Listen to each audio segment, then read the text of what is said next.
After Jesus crossed over by boat, a large crowd met him at the seaside. One of the meeting place leaders named Jairus came. When he saw Jesus, he fell to his knees and beside himself as he begged, "My dear daughter is at death's door. Come lay hands on her so she will get well and live." Jesus went with him, the whole crowd tagging along, pushing and jostling him. A woman who had suffered a condition of hemorrhaging for 12 years, a long succession of physicians had treated her and treated her badly, taking all her money and leaving her worse off than before. She had heard about Jesus. She slipped in from behind and touched his robe. She was thinking to herself, "If I can put a finger on his robe, I can get well." The moment she did it, the flow of blood dried up. She could feel the change and knew her plague was over and done with. At the same moment, Jesus felt energy discharging from him. He turned around to the crowd and asked, "Who touched my robe?" His disciples said, "What are you talking about?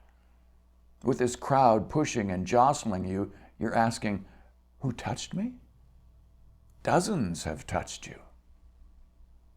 But he went on asking, looking around to see who had done it. The woman, knowing what had happened, knowing she was the one, stepped up in fear and trembling, knelt before him, and gave him the whole story. Jesus said to her, "Daughter, you took a risk of faith, and now you're healed and whole. Live well, live blessed, be healed of your plague." While he was still talking, some people came from the leader's house and told him, "Your daughter is dead. Why bother the teacher anymore?" Jesus overheard what they were talking about and said to the leader, "Don't listen to them. Just trust me." He permitted no one to go in with him except Peter, James, and John. They entered the leader's house and pushed their way through the gossips looking for a story and neighbors bringing in casseroles. Jesus was abrupt. "Why all this busybody grief and gossip? This child isn't dead.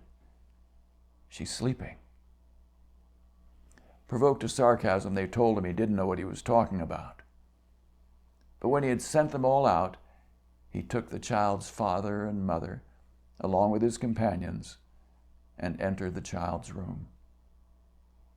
He clasped the girl's hand and said, "Talitha cum," which means, "Little girl, get up." At that, she was up and walking around. This girl was 12 years of age. They, of course, were all beside themselves with joy. He gave them strict orders that no one was to know what had taken place in that room. And then he said, "Give her something to eat."